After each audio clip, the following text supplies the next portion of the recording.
Once upon a time, you could travel around the globe and admire the 7 wonders of the ancient world.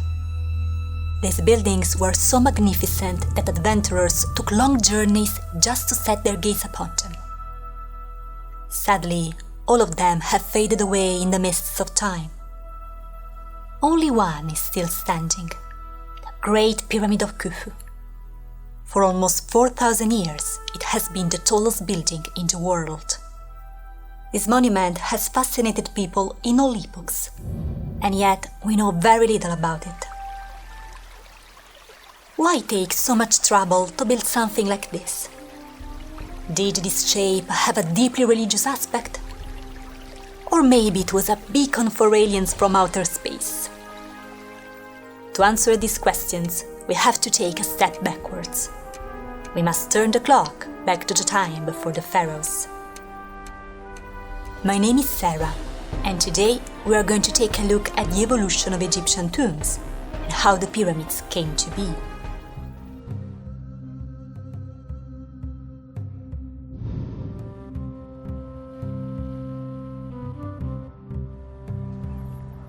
Around the year 6500 BC, the Nile Valley was much different from today. It was lush and green. Much of the Saharan desert was actually a savanna. The oldest Egyptian tombs we currently know of are dated to this era. They have been found in the region of Gebel Ramla. Today it's a barren area, but once there was a lake overlooked by a rocky hill. On its shores, a community of herders lived for thousands of years. The Gebel Ramla people buried their dead in modest shallow graves. They were oval pits, delimited by some kind of material like a woven basket. The dead were placed on their right side, with bent knees and hands placed over the face. In the tombs, archaeologists found seashells, jewels made out of ostrich eggshells, stone weapons, and cosmetic tools too. Women are overrepresented in this cemetery. It's quite likely that men very often died far away from home while tending the herds. By studying the dead, we understand something about this small forgotten society. It seems that this community had very low children mortality, and overall, they enjoyed relatively good health. Then something happened. A different cemetery from around the year 4500 BC has been found not far from the first one. The people buried there had a completely different lifestyle. They weren't semi-nomadic herders anymore. They had become farmers by now. The style of their tombs didn't change too much, but there seems to be a high interest in keeping the bodies intact and well preserved for years to come. If the burials were disturbed by wind erosion or animals, the community tried to rebuild the original body shapes of their beloved ones. They made sure that each bone was put back in its original place. Maybe this was the first step toward the later interest for mummification. We can't be sure about it, and it's just an hypothesis. Slowly the tombs evolved from oval shallow pits to larger and more rectangular graves. It's quite likely that this happened to protect the bodies with wooden planks, creating a sort of crude sarcophagus. Around the year 3500 BC, someone of great power was buried not far from the city of Nekhen. His tomb was way more elaborate than the pits of old. It was formed by 2 small rooms. One was filled with pottery, but archaeologists found a flint spearhead too, a clear sign that he was a lord of some kind. The person buried there had to be rich and powerful. What amazed the archaeologists who found the tomb was the walls. They were plastered and richly decorated with paintings. There were boats, herders, hunters, wild animals, and something that captures the attention. A standing man between 2 beasts. the so-called Master of Animals, a symbol that has been used for more than 5,000 years. If you want to know more about it, watch our dedicated episode after this one. In 3150 BC, Egypt had been finally united under Narmer, the first pharaoh. His tomb was more elaborate if compared to the old shallow pits in the ground, but it wasn't magnificent as we could expect. Narmer's body rested in a tomb that was formed by two small chambers. It was lined with mud bricks and had no great decorations. The evolution of the chamber tombs was the mastaba, which is the Arabic for bench or platform. The body rested in a deep burial chamber, surmounted by a great building. Of course, such expensive tombs were reserved for kings and queens only. Their mastabas were decorated with facades similar to the ones of the royal palaces. From the outside, it had to appear that the king was going to rule in the afterlife too. Slowly the mastabas became also available to wealthy people who didn't come from the royal family, but their tombs were much simpler. The structure that surmounted the burial chamber was divided into different rooms. In some way, it imitated a house. In fact, the ancient Egyptian name for the mastaba was Perjet, which can be translated as House of Eternity. The inner walls were richly decorated with motifs that were dear to the deceased person. For example, scenes about good deeds that he or she had done.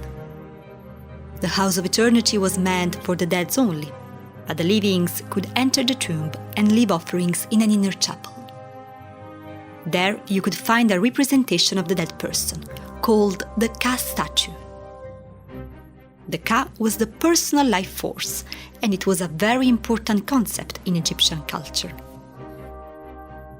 This extremely important statue was located in a cellar called Serdab. It was separated from the chapel by a small hole, probably used to let the offering smoke reach the statue. Finally, in a mastaba, there was always a so-called false door. It was a fake door that acted as a spiritual threshold between the world of the living and the netherworld. For a very long time, the mastaba was the standard tomb of wealthy people. This remained true until the reign of King Djoser, who ruled around 2600 BC. At the king's court, there was a man named Imhotep. History remembers him as a poet, judge, magician, astronomer, physician, engineer, and above all, as a great architect. In some ways, he was kind of the Leonardo da Vinci of his time. He had to be a special person indeed. In fact, many years after his death, he was regarded as a god, a privilege that was reserved only to royalty. Like many members of the Egyptian elite, King Djoser was preoccupied with his afterlife. He had great ideas for his funerary monument, but he thought the classical mastaba was not enough for him. He wanted something in line with his status. After all, the pharaoh was the intermediary between the gods and the people, so he wanted something more spectacular. Imhotep started designing the tomb. First of all, some underground chambers were dug into the bedrock. Then, the royal architect ordered to use stone blocks instead of the traditional mud bricks. And so, under Imhotep's supervision, the first stone mastaba was built. The square building was 63 meters or 200 feet long, and it was 8 meters, 26 feet high. Indeed, it was an impressive result. But yet, it was not enough. To please his king, Imhotep changed the project. On top of the original mastaba, he added one gigantic structure.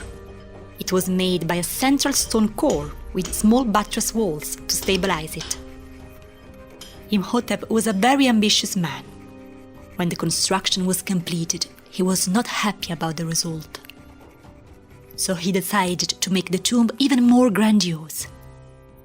He ended up adding 2 more levels. The final mastaba had evolved into a building 60 meters or 196 feet tall that resembled a pyramid, but it hadn't the classic smooth surface of later times. This is why we call this tomb the Step Pyramid. Why did the great architect choose this specific shape? A gigantic mastaba could potentially be built, but it was impractical and much more expensive. Building a very tall mastaba would have been incredibly hard due to its almost vertical walls. But the pyramid's real advantage was economical. When the building process of the pyramid reaches just 1/3 of its intended height, you have already placed 87% of the total material that you require. In this way, only 13% of the remaining stones must be placed on the upper part of the building. This drastically diminishes the need for complex lifting operations, and so it makes the whole construction cheaper. If you tried building a gigantic mastaba, you would have had to place a lot of additional material on the tomb's top level. So, the pyramid shape was chosen mainly because it was more practical. Pyramids were never built as beacons for interplanetary spaceships, or to harness a supposed power of a magical shape. Dzoser wanted a great monument for his afterlife, and Imhotep gave him a pyramid. Almost 4,000 years had passed since those elders had been buried on the lake shores in Gebel Ramla. The very symbol of the land of the Nile had entered the stage. Now, everything was set for something even greater, as the age of the pyramids had just begun.